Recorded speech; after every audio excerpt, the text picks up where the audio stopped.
بسم الله الرحمن الرحیم. ګرانو دوستانو عزیزانو سلامونه. هیله ده جوړ او روغ اوسئ. دوستانو نن تاسو سره په ډایابیټیز یعنی شوګر مرض باندې خبرې کوم. د هغه پټ مرض دی زموږ تاسې په وجود کې چې په اکثر مواردو کې موږ ځینې نه خبرېږو او کله چې خبر شو هغه وخت ډېر ناوخته وي. د یوې سروې د نتیجې پر اساس باندې په هر 8 افغانانو کې یو افغان د شکر ناروغي لري. یعنی د ناروغي زموږ تاسې په منځ کې ډېره ده. باوجود د دې چې موږ تاسې په زموږ په هېواد کې د ژوند سطحه دومره لوړه نه ده، اوچته نه ده او ضمناً موږ فزیکي فعالیتونه هم کوو، ولی بیا هم دا اندازه ډېره لوړه ده.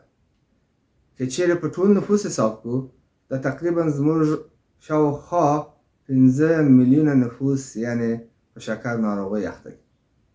دوستانو تاسې به وایاست نو دا موضوع دې ولې دلته انتخاب کړه، موږ خو اوس په امریکې کې یو. ګرانو عزیزانو دوستانو، کله چې تاسې امریکې ته راغلی ستاسې ژوند یو څه نه حتی ډېر تغییر وکړ. د شکر یو غټ عامل د ژوند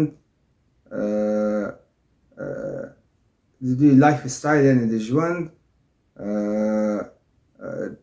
هغه د ترتیبات تشکیلي، یعنی ستا ژوند څومره مستریح دی، څومره ښه ژوند لري، څومره ښه خوراکونو ته لاسرسی لري او څومره لږ کار کوي. دا یو غټ عامل د شکر. راځئ چې مخکې له دې نه چې په ده خبرې وکړو پر دې خبرې وکړو چې شکر څو رقمه دی. شکر دوه عمده رقمه دی، حتی 3-4 رقم هم دوی ورته وایي. یو هغه شکر دی چې ارثي دی. کله چې یو ماشوم هم باید ماشوم اوس نوی پیدا سي دا شکر ورسره وي، دا ارثي شکر دی. ډېر ماشومان شته چې کله پیدا سي تاسې به متوجه سوي یاست شکر ورسره دی. نو ډاکټر د انسولین په واسطه د ژوند تنظیموي او د وجود کې شکر یا ګلوکوز یا نور شیان چې سبب د شکر د درجې لوړوالي کېږي هغه کنټرولي او مدیریتي. دویم شکر هغه شکر دی چې یو کوچنی قسمت یې ارثي دی ولې لوړ قسمت یې یو لوړه برخه یې زموږ تاسې د خوراک په نتیجه کې رامنځته کېږي. دا مې په دې خاطر د امریکې مثال درکړه چې د خوراک موضوع را مطرح شوه. کله چې زموږ تاسې خوراک سبب د دې کېږي چې شکر مریضي رامنځته سي او موږ شکر پیدا کړو، نو د امریکې کې د ژوند مسله مطرح کېږي. دوستانو په افغانستان کې ژوند خوار ژوند و، یعنی هغو غذاو ته هغو امکاناتو ته چې موږ دلته لاسرسی لرو هلته مو ډېر لاسرسی نه درلود. په ضمن کې هلته مو که ښه خوراک هم کول بیا مو په همغه اندازه کار کول، ډېر ګرځېدلو، ډېر فزیکي کار مو کول. ولی متاسفانه دلته په امریکې کې فزیکي کار ډېر کم دی. هر چیرې په موټر کې ځئ، خوراک هم چې ورسره ډېر سي نو تاسې فکر وکړئ وضعیت به څومره تغییر وکړي. نو په دې خاطر مې دا موضوع انتخاب کړه چې موږ تاسې دې ته پام وکړو. شکر یو پټ دشمن دی چې زموږ تاسې په بدن کې شته. که چیرې خپل خوراک ته توجه ونه کړو دا په هر سن کې دا مرض را پیدا کېدی سي او دا ډېر خطرناکه مرض دی. دا مرض زموږ تاسې په سترګو بد تاثیر کوي، لنډۍ مو زموږ تاسې په پښتورګو یا ګردو باندې بد تاثیر کوي، فعالیت نه یې غورځوي، په زړه باندې بد تاثیر کوي او په پښو باندې چې هلته وینه اکثرا ډېر ښه نسي ورتلی او دوران د وینې نسي ښه تکمیلېدی، اغزې باندې تاثیر کوي. حتی د بعضو که چې شکر ډېر جدي سي د ګوتې د پښو قطع کېږي. بعضې زخمونه یې پښو کې پیدا کېږي. نو د مرض چې دومره جدي دی، راځه هماسې جدي ونیسو. خپل خوراک سره توجه وکړو او فزیکي فعالیت زیات کړو. فزیکي فعالیت همیشه ورزش نه دی. فزیکي فعالیت ګرځېدل هم دي، ته همداسې ګرځې، او کار هم دی. زه خبر یم چې ستاسې بعضې کسان ستاسې سخت کار کوئ، فزیکي کار کوئ، هغه مو ډېر صحت ته ګټه کوي. خصوصا تاسو چې په امریکې کې یاست. ولې؟ کله چې ښه خوراک کوئ نو تاسې باید ډېر فزیکي کار وکړئ.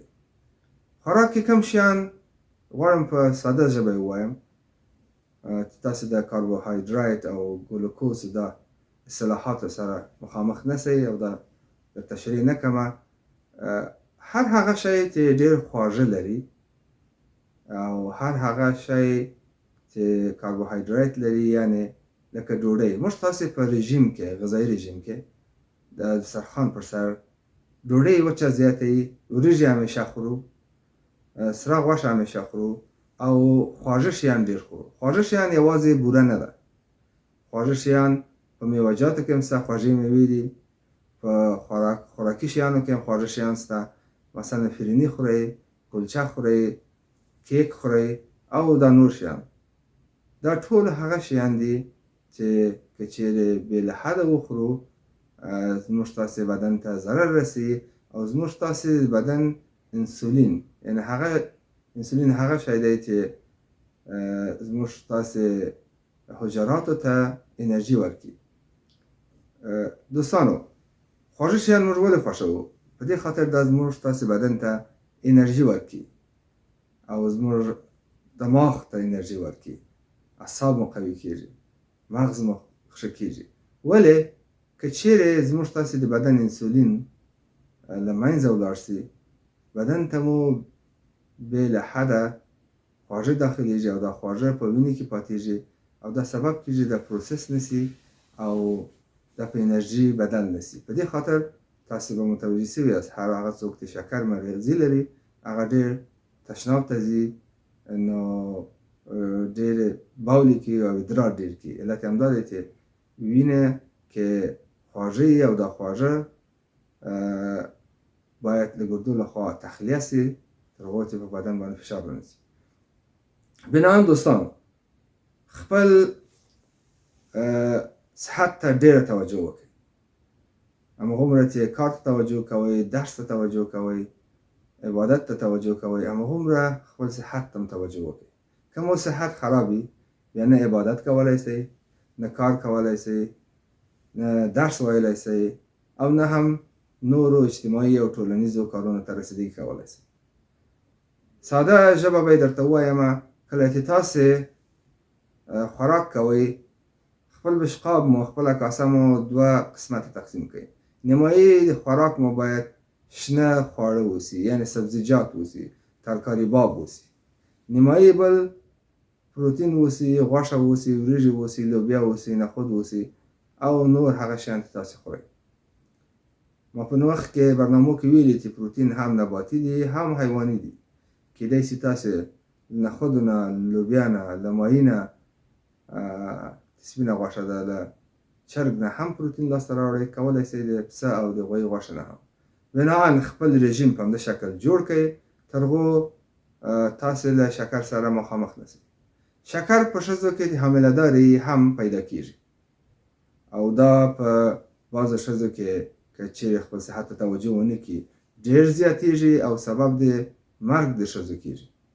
او په بعضو ښځو کې حتی کله چې ماشومه پیدا شي د شکر پاتېږي. دا په حامله دارو ښځو کې شته. نو بناً هر هغه ښځه چې حامله ده، هغه دې هم خپل صحت ته توجه وکړي، خپل ډاکټر سره دې مشوره وکړي چې کوم شیان وخوري، کوم شیان ونه خوري، او په وخت دې هر میاشت دې خپل شکر چک کړي تر هغو چې شکر درجه لوړه نه شي. نو دوستانو، دا معلومات د ډایبیټیز یا د شکر په اړه وه. هیله ده تاسو ته ګټور تمام شي. تر بلې ویډیو تاسو ته ښه وخت غواړم.